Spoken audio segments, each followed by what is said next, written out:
Hello everyone! A lot of new content has come out as of late and I wanted to make a video to sum up what's happened so far with the game. In this video, I'll go over what happened in December, what's new this month, and possible updates for the future. In December, we were given Symmetra's updates along with the holiday event. There's been a lot of chatter on whether or not she's overpowered now, or if she needs to be moved out of support and into defense, etc. On the 20th, the Reflections comic was released, giving us new lore bits such as Tracer being Overwatch's first queer character being revealed, Torbjorn's 87 children, hints on the extent of Tracer's chronal accelerator, and other Easter eggs. In regards to Symmetra's changes, Michael Chu stated that they are planning on adding shield generator related lines for all heroes to match the functionality of spotting and destroying Symmetra's generator. They don't have a timetable for when these are to come out since they don't want to add them in until all heroes have their lines recorded. Though the winter event was a success, it was unfortunately confirmed by Jeff Kaplan that while they do have some, quote, very cool stuff planned, they're not planning anything for Valentine's or Easter. He says we can expect cool events, just not those two. I'm curious if there will be events in Overwatch that exist outside of just holidays, since in my opinion at least, it would be a great idea so that skins, emotes, and others don't become outdated or tasteless. If they could add skins and other stuff the same way they added Reinhardt's Balderic and Griefheart skins, that would be awesome. There's a small chance we might get an event later this month. On December 15th, Jeff Kaplan responded to those upset by May's legendary skin for the holiday event and ended with saying that they have, quote, something pretty awesome for her early next year. Many have speculated that this hints to a possible Chinese New Year event since May is Chinese and a possible skin could derive from this. This year, the Chinese New Year lands on January 28th, and if it will be an event, it could possibly begin on January 16th or January 23rd, and then end early February. This is just speculation, however, and it's possible that it could just be dropped into the game without even a big event surrounding it. Last thing I want to recap on is the rumor of a Lucio short in the works.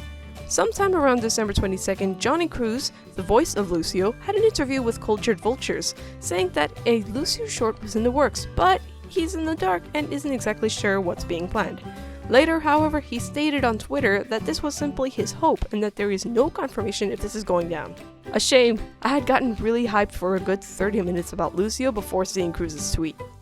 Ripping us back to the present, Oasis has recently been added to the live servers, being the first map where you can successfully jump in front of a car, killing you instantly. There's also a jump pad here. In regards to its lore, Oasis is a control map set in one of the world's most advanced cities, a shining jewel rising from the Arabian desert.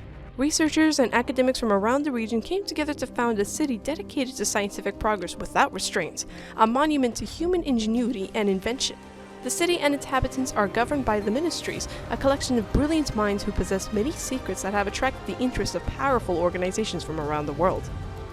Here, they have a library serving as a storehouse of many ancient and historical tomes, as well as a database of all known printed matter, one of the best restaurants in the world called Il Buffet, which people around the world would wait up to hours to a year in advance for a reservation to, a hotel to relax at, and a massive tower in construction, easily making it one of the world's tallest skyscrapers. Since its founding, Oasis has been consistently ranked as one of the safest cities in the world thanks to cutting-edge implementation of predictive surveillance and crime modeling technology. It's a lovely place to vacation to and has gorgeous scenery to explore. If anyone would like to see the map in full detail, you can check out my showcase I posted back in its PTR stage to see its full glory. Speaking of the PTR, new updates have been put into testing. As Jeff Kaplan had stated in December's developer update, there has now been changes made to the emote wheel. Players can now equip up to 4 emotes, sprays, and voice lines from within the hero gallery. Voice line and emote submenus can be accessed using the left and right mouse buttons from within the communication wheel. Players will also be able to bind individual sprays, emotes, and voice lines to unique keys or mouse buttons. To equip different emotes and sprays in the subwheels, all you need to do is go into your hero gallery, select what you want to add, and drop it into the section where you can access it. These updates, however, seemed PC biased, so I went ahead and plugged in a controller to see how these changes would fare on console.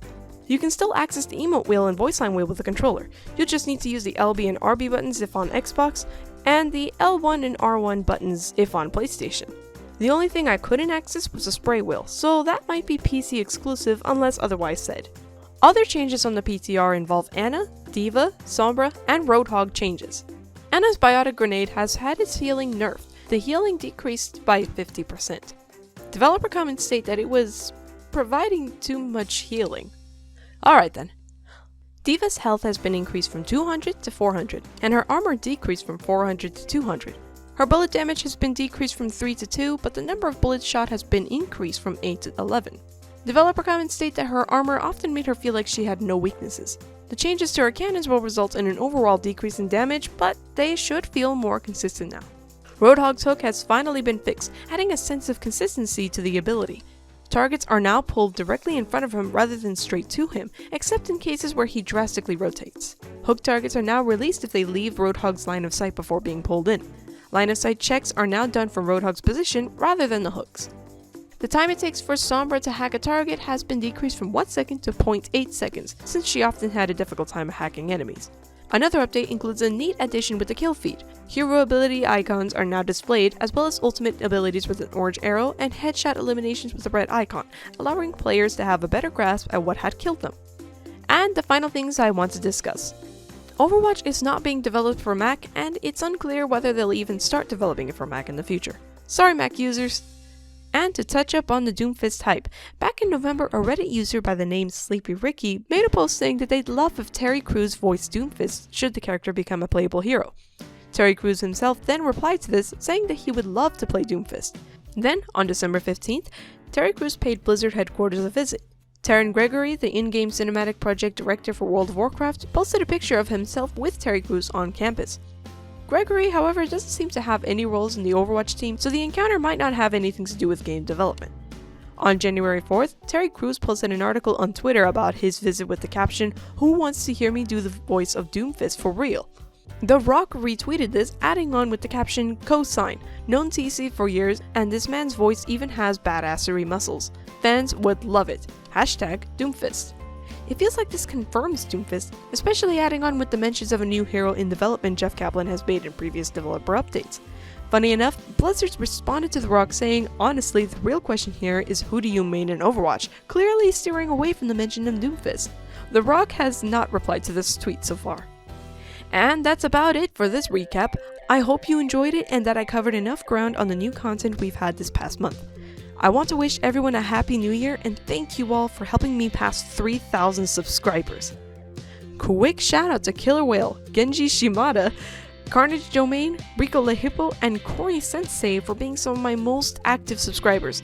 I always see you guys commenting here and I appreciate the support you always show. It keeps me going and I hope I can bring more content for everyone. Cheers!